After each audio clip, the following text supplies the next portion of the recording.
Hi, I'm Dan Montgomery, president of the Illinois Federation of Teachers, and it's my honor to talk to you about our work for equity, justice, diversity, and inclusion within the IFT. It's been a long time in coming, and I think you'll find that we've got a real commitment to doing that work in a way that is real, deep, and will have a lasting impact. When we have undertaken this work within the IFT leadership, within our staff, within our executive board, I've taken as a mantra a quote I read from James Baldwin in his book, No Name in the City. James Baldwin said, "The hope of the world lies in what one demands not of others, but of oneself." And I feel like we have to demand of ourselves that we step up and become real agents of change to dismantle racism in our world, in our state union, in our local unions, and in the places where we work. There are so many IFT members who are committed to this cause and committed to this work every day. But it takes organizational work. We are finding that you have to dig in every day and make it a priority, something that is up there listed as this is a fundamental goal and it's a fundamental part of who we are and what we are going to do in our work. We stand on the shoulders of terrific people who have helped us in this movement do this. The AFT long ago was the first teachers union to say we were going to expel locals that wouldn't integrate. We know within the IFT we can turn to Jackie Vaughn and Karen Lewis and other amazing women of color who've led and pushed us to be a more equitable union, to confront racism within our hearts, within our organizations and unions, and figure out a better path forward. That's what this is all about. I'm investing my leadership and whatever resources I have as the IFT president to move this work meaningfully and deeply. And as you'll see in a moment, lots of people that are going to talk to you on this video are engaged in that work and have thought hard about it and are working on it. And we're making real progress. I invite you, as an IFT member, I invite you, please join this work. Please let us join hands as union brothers, sisters, family, colleagues to dismantle racism and to make better our society and the schools where we teach, the institutions where we teach.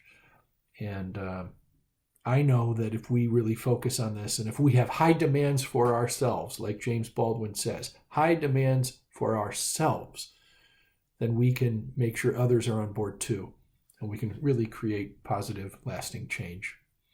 Thank you for doing this work. Now is the time we have each other's back. Where unheard voices cry, the ignorant that's why, and children are first to go. October 2019. IFT President Dan Montgomery looked over a sea of delegates from the podium at the IFT convention assembled. The murmur of the business session turned into wild clapping as Resolution 16, Leading from Within, Committing to Equity and Inclusivity, passed unanimously. It was resolved that the IFT would raise awareness and build solidarity on how racism and other forms of bigotry have been used to weaken unity, limit power, and damage efforts to advance an agenda that benefits all working people.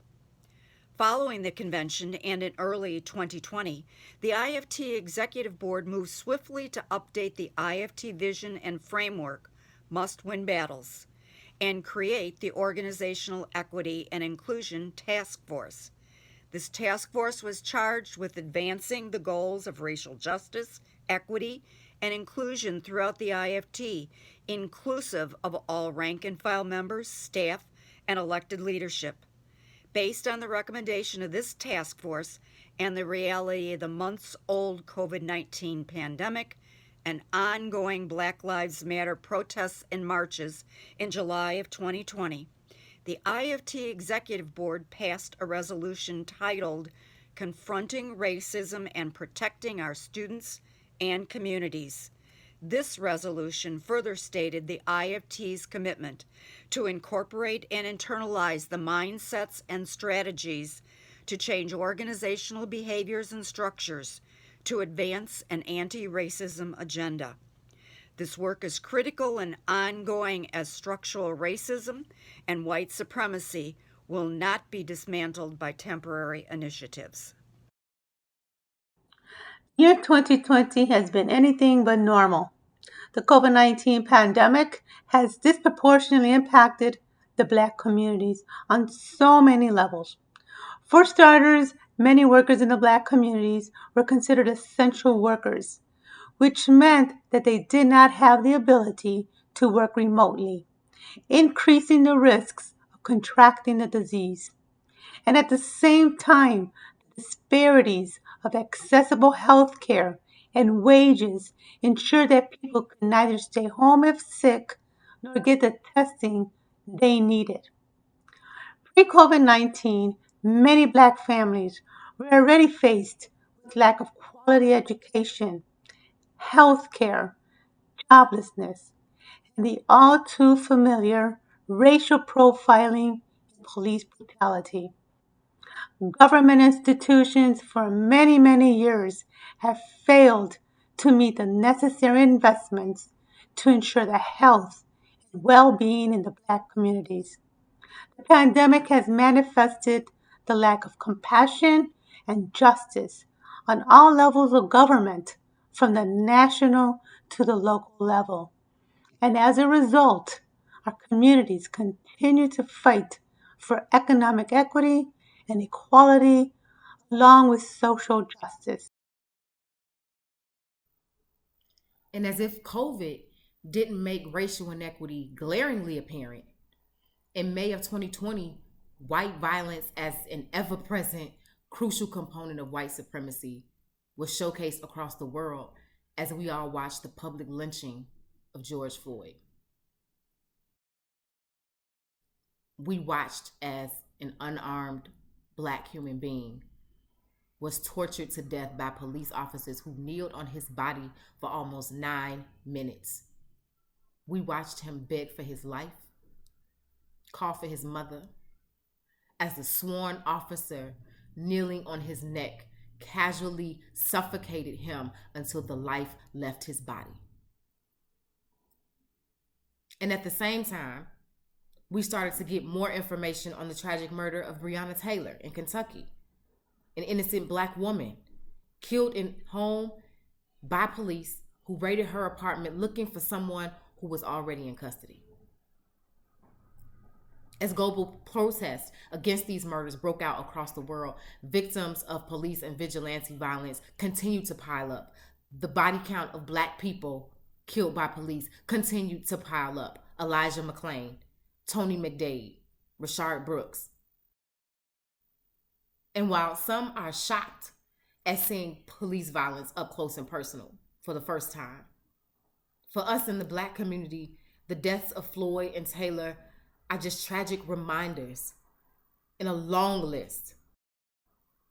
A list that includes Ahmaud Arbery, Tatiana Jefferson, Rakia Boyd, Tamir Rice, Sean Bell, Sandra Bland, Philando Castile, Eric Garner, DeCynthia Clements, Arteria Woods, and so many others. For Black people, death by the hands of police is not a rarity. In fact, it is the 6th leading cause of death for Black men. Like the disproportionate outcomes of COVID, the brutal executions of Floyd and Taylor only illuminate a long history and tradition of state-sanctioned surveillance and violence against Black people and Black communities in this country. And that tradition, that violence, that surveillance, Black people experience that daily, and it starts in childhood. So we did some research. We studied the history of policing of Black people in America, starting with the role of police as slave catchers in the 1800s. We examined the disproportionate incarceration rates of Black and brown citizens compared to their white peers. We spent time examining the over-policing of Black and brown children and the trauma that causes them in schools. And we talked about safety. What makes you feel safe when you're in school? Is it the officers that are roaming the halls and patrolling with their guns, or was it something else? Was it perhaps the presence of others, social workers, nurses, trained restorative justice staff, other professionals who created that safe and secure learning environment for students? So the OE&I task force members who serve on the IFT board took these questions to the board's summer retreat. And during their time together, they also studied the history of policing in America and the data on school to prison pipeline for Black students and the trauma of COVID within our minority communities. They looked at the disparity of what security looked like in predominantly Black schools compared to the support systems that were prevalent in predominantly white schools. And after some deep and personal conversations and reflections, the IFT board members agreed that armed police officers were not the solution for providing safety and security in schools. That as the union of professional educators, the IFT should be at the forefront of advancing the notion that other, more unarmed, loving adults working for violence prevention and student support. And with that, they worked to draft the resolution confronting racism and protecting our students and communities. This resolution on racial justice and school safety, with the goal to achieve safety and supportive, developmentally appropriate, and restorative environment for all students and staff, passed by unanimous consent. From its inception in 1916, the AFT stressed social as well as economic equality with the slogan of democracy and education, education for democracy. AFT's early strength, centered in large urban locals like Chicago and New York, focused on civil rights activities and social welfare policies that supported equality for all members. Segregated Black locals in the South were allowed to affiliate directly with the National, leading to the representation of those Black members at the National Convention in the 1920s. In 1934 and in 1938, the AFT even moved their conventions to allow Black delegates equal access to all convention facilities. But the path was often rocky. Southern locals defended their status quo of racially segregated memberships throughout the 30s and 40s, leading to the AFT Executive Council voting in 1951 to refuse a charter to any new local practicing discrimination. And at the 1953 convention, the AFT passed a resolution that all locals of the AFT which had not made sufficient progress toward integration be recommended for suspension from the Federation. In 1956, the AFT made good on that resolution and voted to revoke the charters for Atlanta and Fulton County, with additional revocations following in 1957. This infighting caused the loss of more than 14% of AFT's membership, but it did not stop the union's active support of the civil rights movement. In fact, the AFT was the only union that filed an amicus brief in the historic 1954 Supreme Court desegregation case of Brown versus Board of Education of Topeka. Heading the AFT committee that rallied national support for this landmark ruling was Lael Lane. Lane, a veteran Harlem teacher, was no stranger to the battle for civil rights, starting in 1917 when she joined in a silent march down Fifth Avenue to protest the brutal murder of more than 100 Black citizens in East St. Louis, Missouri. New York teacher staff writer Jack Scherenbeck writes of Lane, "It was just the first in a lifetime of protests. From foot soldier to field general, throughout the next half century, Lane would play a role in all the epic battles for racial, social, and economic justice.